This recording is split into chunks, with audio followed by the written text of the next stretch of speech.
There has been great speculation over the prospect of a Gavin Newsom presidential run, and while I'm not interested in getting involved in this game of who's going to run if Biden falls out or if Biden has a medical emergency or who's going to be the next harbinger of progressivism to worsen the condition of America, I'm not interested in all that.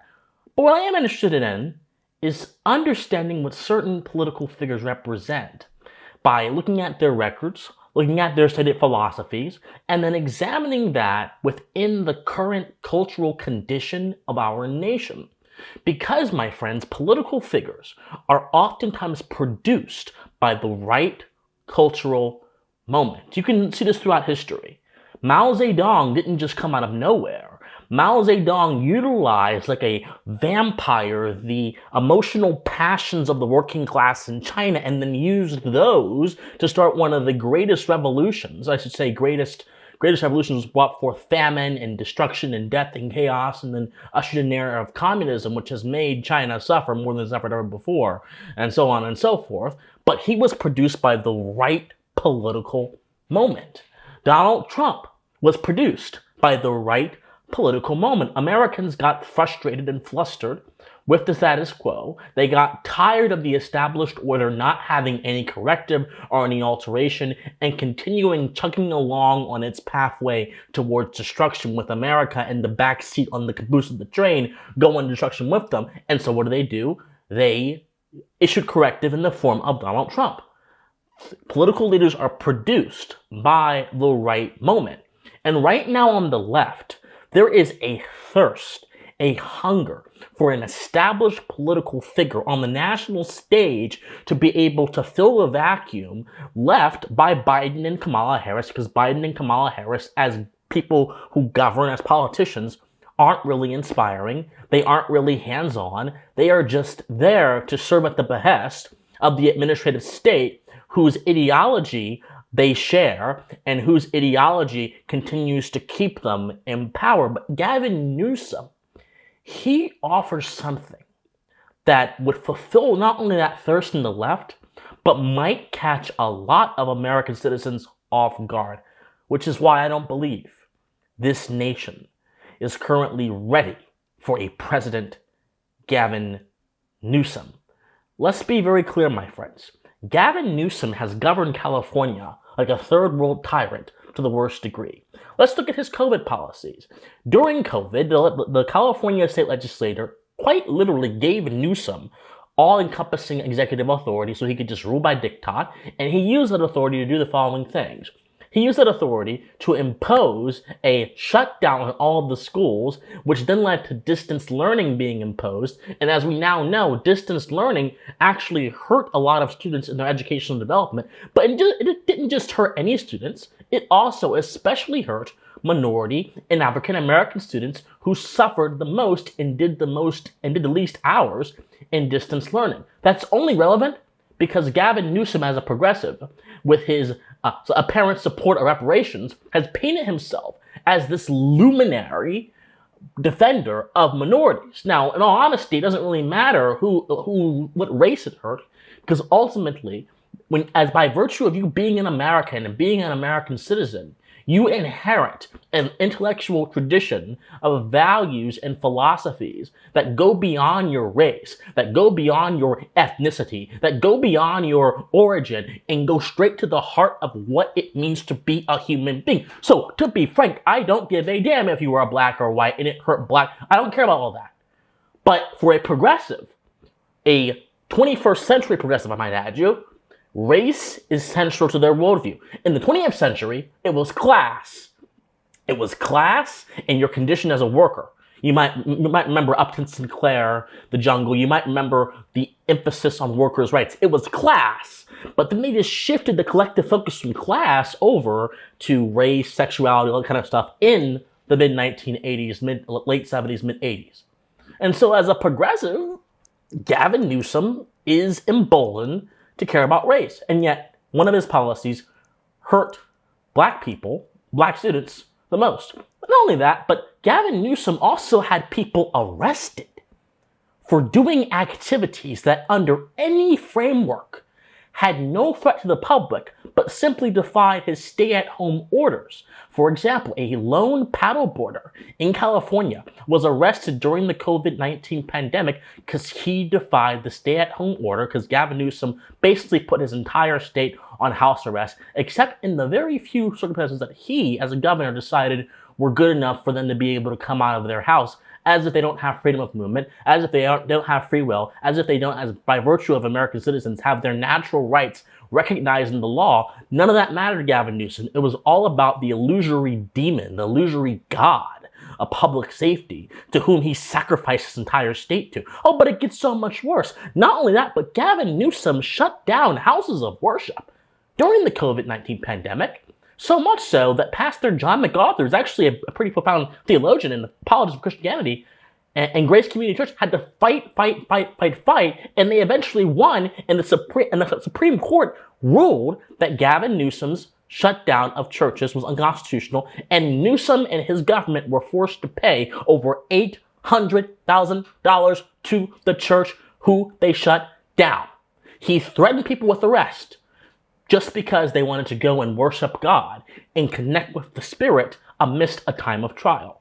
You must understand, my friends, a society that does not focus on the transcendent during a time of great strife is a society that can become easily lost. But when you're a Gavin Newsomite, when you're a progressive who views society not through the lens of people interacting, people, real people that are not just defined by their material condition. They're not just defined by, their status in society, but real people defined by their character, defined by their values, defined by their spirit, trying to search for something greater than themselves. When a progressive sees that, they can easily disregard that very human process in the name of public safety and in the name of the preservation of the centralized order, and that's what Newsom did by trying to shut down churches. He failed, but at first he succeeded. It gets worse.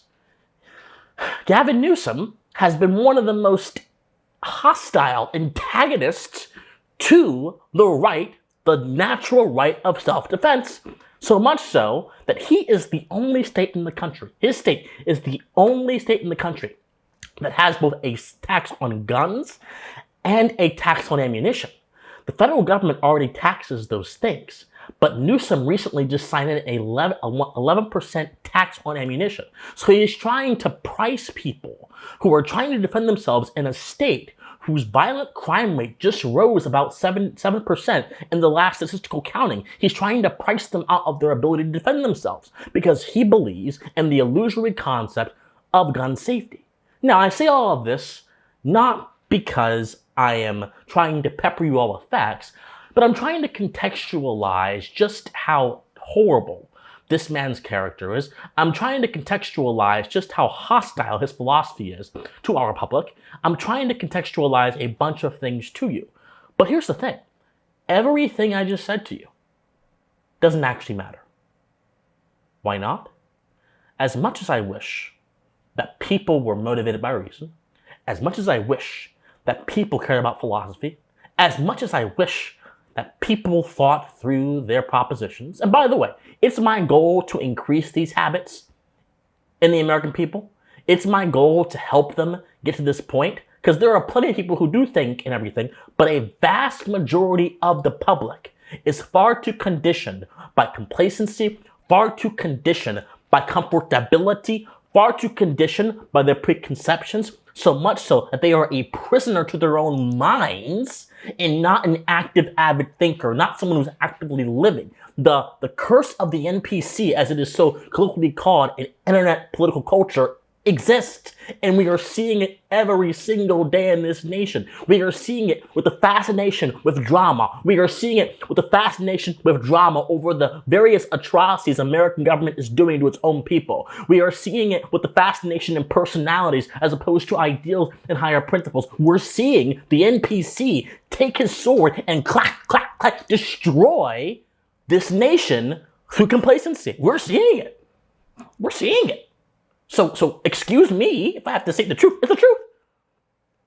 But that's exactly the reason why Gavin Newsom's nonsense that I just mentioned to you won't matter, because what matters is that he speaks well. What matters is that he has a silver tongue. He has that slick appearance. He's been called a amalgamation of Christian Bale and Justin Trudeau or whatever. That's what matters. American Psycho, he's been called. Here's a clip that people have been citing to say that this guy is talented and dangerous. You look at that trip and it made you think nicely of Nixon and Reagan. Why? Just makes me think that we've lost. I'm just dumbfounded when I think about the Republican Party today and how far they have fallen from Reaganism, Reaganomics in some respects. How different the party is today. I mean, the idea that you'd have a Republican president that supported Endangered Species Act, the Clean Air Act, and created the EPA in Nixon. The fact that the modern environmental movement in many respects started with Ronald Reagan. Yeah. In 1989, he was out there promoting Reagan, assault weapons ban. He was defending the LGBT community. We live in a culture dominated by aesthetics. Many people would rather critique how someone looks or critique what they're wearing than critique the worldview upon which they use to inform their policies and inform their commentary and inform the direction of society. In a world where aesthetics have been confused with substance, someone like Newsom is quite dangerous. There's a reason why Barack Obama had 2 terms in office. Not because he was a brilliant president, he was not. He was one of the most destructive presidents to our era. This is a man who quite literally said, I don't care about Congress, I will go around them and I will instead bomb a sovereign nation because the UN said I could do so. This man was a total internationalist who sacrificed the interest and the sovereignty of America for the interest of some global body that is actually hostile to America. Look at what the UN is doing as it relates to gender and sexuality. We complain about gender ideology, but very few people actually look at the fact that the UN is one of the biggest advocates for Gnostic gender insanity that is sweeping the American public, infecting our institutions, and clouding the minds of our youth. Barack Obama empowered that institution to make domestic decisions for Americans. Barack Obama signed away your rights with indefinite detention. Barack Obama emboldened the surveillance state. Barack Obama tried to punish Christian charities and organizations for living by their faith. And yet, despite these egregious things that happened in his first term, Barack Obama became president for a second term. Because he spoke well, he looked good, he sounded good. In a country where aesthetics grapples our minds and substance is missed, because we don't have the tools for substance, our politicians, our pundits, our commentators don't focus on substance, and therefore the society, like a herd of sheep being led to slaughter, are not fixated on substance. We instead become focused on aesthetics. And most people, many of whom don't even have the time to look into this as deeply as I do or you guys do, will be taken by Newsom's rhetorical wit. He made specious arguments, and yet they sound so good. He went to the GOP presidential debate recently and said that he would not have young people go out and vote for these people. And he, basically just mocked the candidates there. But he sounded so good. He uses statistics in a deceptive way to make it seem as if Florida is doing worse than California in violent crime when California's violent crime rate is actually rising. This is someone who is a foe to the truth. This is someone who is a product of our modern day consumerist culture, which just consumes, but never thinks and searches and analyzes. Gavin Newsom's entire governorship is a product of this divorce between substance and aesthetics. And in my opinion, the American public, before it can truly be trusted to actually have a safeguard against tyrants, must understand the language that tyrants use to convince people that their rule is the best. But not only that, the political right is not ready for Gavin Newsom either. The political right is right now fractured between people that prefer community over the individual, people that prefer the individual over the community. The political right in America is having an identity crisis. One that is making it wreathe and wither, in front of the face of a sort of unified progressive front that is willing to march, and destroy the right at every single point in place. People will say, well, Christian, the left has all the institutions. Well, first of all, they don't have all of them. They have a lot of them, not all of them. But how do you think they got to a point where they could have all the institutions? How do you think they got to a point where they could have all? How do you think they got to the point where they could have most of the institutions? It didn't happen overnight. It happened in the face of disunity from those who love America, from those who love truth, from those who understand the importance of objective reality, from those who understand the importance of America's founding philosophy. It happened in the face of their disunity. And so many commentators on the right would much rather attack, denigrate, and mock people on the left for being crazy, as opposed to actually informing their audiences of things that will help them grow as people, and not only that, but also help them grow as Americans. We have a problem, people. And someone like Newsom, with his wit, with his slick appearances, going toward a public that makes decisions based on those things, it's done. Watch out, my friends. Study philosophy. Study history. Think, for God's sakes. Please think. Like this video. Comment on this video. Share this video. Subscribe to this channel. I love you guys so much. And please, please, please, please, please, you better stay pensive. Bye, everyone.